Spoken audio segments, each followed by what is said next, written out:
Donc aujourd'hui, présentation d'une famille montbrison-naise, mais surtout famille sportive et hyper sportive, tennis et basket. Mais aujourd'hui, c'est surtout le basket qui va nous intéresser, avec la venue de William Howard, fraîchement international.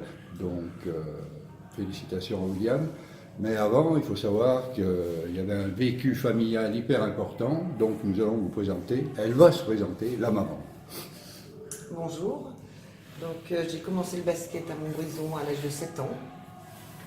Ma carrière a duré une trentaine d'années et j'ai été baignée par le ballon orange tout au long de ma vie. Après, j'ai rencontré un entraîneur qui nous a permis d'accéder au deuxième niveau national. Donc mes enfants ont été un peu élevés dans une salle de basket. Et ça a donné une fille qui a joué à Montbrison pendant quelques années et le petit dernier de la famille qui a fini par être professionnel. Le papa. J'ai commencé le basket en France à Vichy. J'ai resté 4 ans à Vichy avec un parcours monté en Pro A et on descendu l'année après. Après j'ai parti à Tours en Pro A. J'ai joué à Tours pour 3 ans avec Coupe d'Europe 3 ans. Après, j'ai descendu à Montbrison. J'ai joué à lycéum pour longtemps. Après, j'ai rencontré Sylvain et je suis toujours là. Et j'ai joué, et après j'ai entraîné des garçons, des filles, des cadets et tout avec M. Perron. Et maintenant, je suis spectateur. Donc Skip, il faut le rappeler, a fait monter les filles quand même à la deuxième division féminine du BCM avec sa future femme dans le groupe. Il a été champion de France cadet avec, à la grande époque en 1988, si je ne me trompe pas, et vice-champion en 1989. Après, il a été également assistant à Bourg-en-Bresse avec Jean-Michel Sénégal. Et maintenant, il a envie de se reposer, ce qui est très dommage. William, quel parcours? On est dans la salle où tu as fait tes premiers pas. C'est ça. Après, ça a été la chorale de Rouen en espoir, ça a été l'INSEP, ça a été les États-Unis, ça a été Denain. Gravelines. Espoir Gravelines. Après, j'ai fait un an à Denain. Après Denain, je suis parti à Toulon en Pro B. J'ai fait un an en Pro B, un an en Pro A à Toulon. Et là, c'est ma deuxième année à Limoges. Et je suis parti à Limoges directement après Toulon en Pro A. Et j'ai eu la chance de découvrir l'Eurocoupe à Limoges.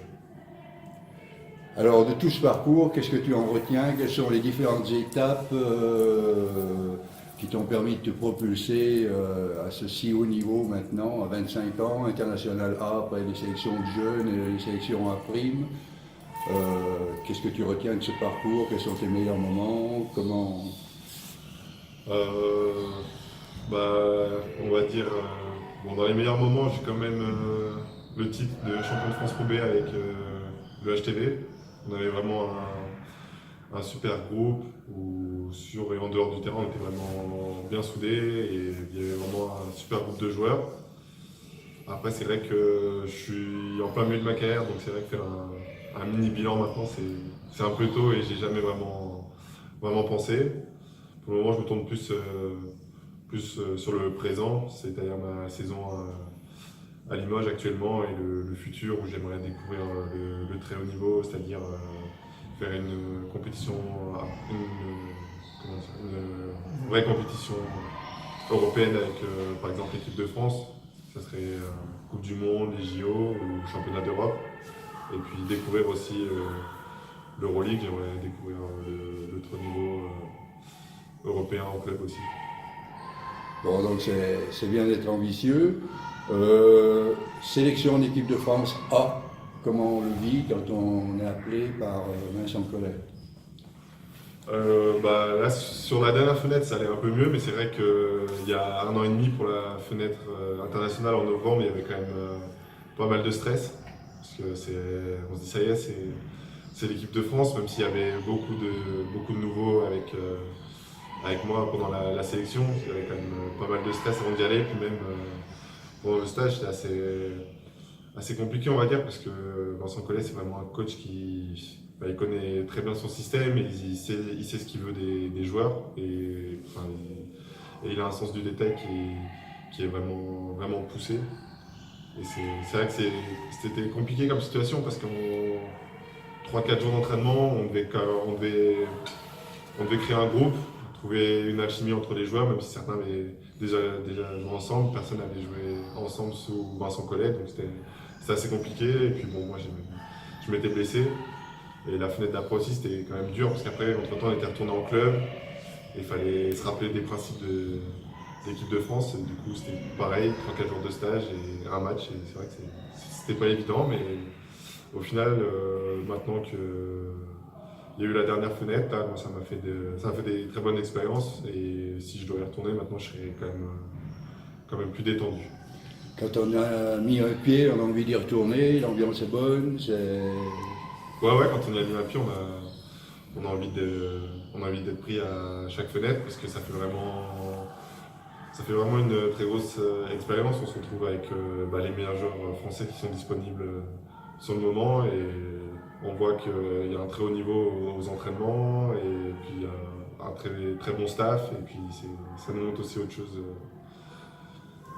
Quelque chose de différent qu'on a l'habitude de voir pendant l'année. Ça nous sort aussi de notre routine en club, et ça fait aussi du bien de voir autre chose de temps en temps. Donc pour rappel, tu peux avoir la fierté d'avoir qualifié la France à la Coupe du Monde en Chine en 2019. Tu auras ça sur ta carte de visite. D'avoir participé à la qualification. Le milieu familial, quelle influence il a eu? C'est important, le fait d'être deux parents basketteurs et basketteuses. Ouais, c'est important, parce qu'ils connaissaient déjà un peu le milieu pour avoir baigné dedans. Après, c'est vrai que c'était pas le niveau. On va dire, après, moi quand j'ai grandi, c'était plus ici, c'était le niveau national, c'était pas le milieu professionnel, mais ils avaient quand même un certain recul. Par exemple, quand je fais des mauvais matchs, ils ont un certain recul, parce qu'ils ont été joueurs, et ils savent qu'on n'a pas forcément envie d'écouter des conseils directs après sur ce qu'on vient de faire. Du coup, c'est vrai que l'environnement m'a aidé aussi, parce que depuis tout petit, j'ai toujours. Mes week-ends, je les passais à Cher-Blanc tout le week-end, parce que même si ma mère ne jouait plus, je crois qu'elle a été secrétaire des filles ici, donc elle venait au match. Du coup, mon père coachait, donc moi j'étais ici, j'allais shooter à la mi-temps et après les matchs. Voilà, j'ai toujours baigné dans le basket. Est-ce que tu as de très mauvais souvenirs ou de très grandes joies? Basketball parlant, mes années espoirs à Gravelines, c'était vraiment sympa. En plus, on a gagné des titres. Les saisons où on gagne des titres en général, on s'en rappelle plus. On a de meilleurs souvenirs des saisons où on a gagné des titres. Après, il y a eu, comme j'ai dit tout à l'heure, la montée avec Toulon, où c'était vraiment sympa. Après, non, pour le moment, j'ai jamais eu de saison professionnelle où j'étais déçu des résultats, parce qu'on n'avait pas gagné de titres ou quelque chose. Mais après, c'est vrai que souvent on entend des histoires dans certains groupes où ça se passe mal, mais moi ça m'est jamais arrivé. J'ai toujours été dans des bons groupes avec des bons gars, et je peux pas dire que j'ai de mauvais souvenirs. Si tu as encore le temps dans ta carrière d'avoir de mauvais souvenirs, donc tu vas C'est dire pour la ce fin. que je souhaite pas, mais bon, on sait jamais. Une saison, ça peut arriver. Si un jeune actuel de Montbrison te disait j'ambitionne de devenir basketteur professionnel, qu'est-ce que tu lui conseillerais?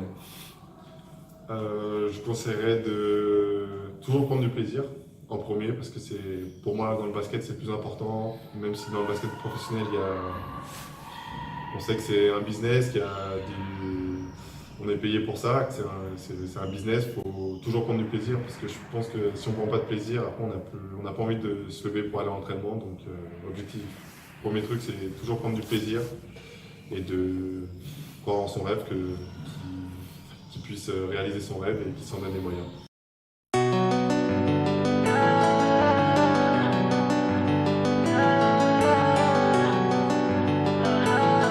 Protection.